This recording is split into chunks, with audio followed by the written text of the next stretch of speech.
শোনেন, বউর হাতে মার খাওয়া এটা আসলে কপাল লাগে। কপাল না থাকলে এই ধরনের সিচুয়েশন তৈরি হয় না।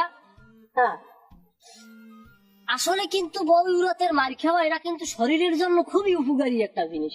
কি রকমের? বউর হাতের মার খাইলে আপনার ধরেন ভিটামিন ই, ভিটামিন সির অভাব দূর হয়, শরীরে পানি শূন্যতার অভাব দূর করে, এবং কি শরীরে প্রচুর পরিমাণ আয়রন মজুত হয়, এবং কি আপনার বউর হাতের মার খাইলে হায়াত বাড়ে। কি কর না কন স্যার, এটা কোনো কথা? আর এত কেন মানে খাইতে পারে? বউর হাতে মার খাইয়া কত মন শীতে এবার খুঁজলে কম যে আমার এই বউ সপ্তাহে 3 লেসা শেষা দেয়। আমার তো মনে হয় আপনার কিয়ামত পর্যন্ত শেষা উচিত, কারণ আপনি প্রথমে জীবনই আপনার বউ পালতে পারেন না। কারণ কি, এই বউ আল্লাহ দিতে দিতে এমন লাউরি দিয়ে এমন মাথায় উঠেছেন, ও এখন আর আপনি 300 পুন বেঁধে ঠ্যাং ধরে টাইনে আর ওয়াইন্দে নামাইতে পারবেন না।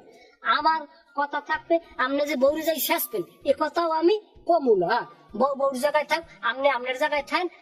আর বউ যেহেতু আল্লাহ আপনি দিয়েছেন, এ দায়ভার আপনি যে কদিন বাইসে আছেন এটার উপরেই থাকেন। প্রশ্নের জবাব মনে হয় আমি দিতে পারছি।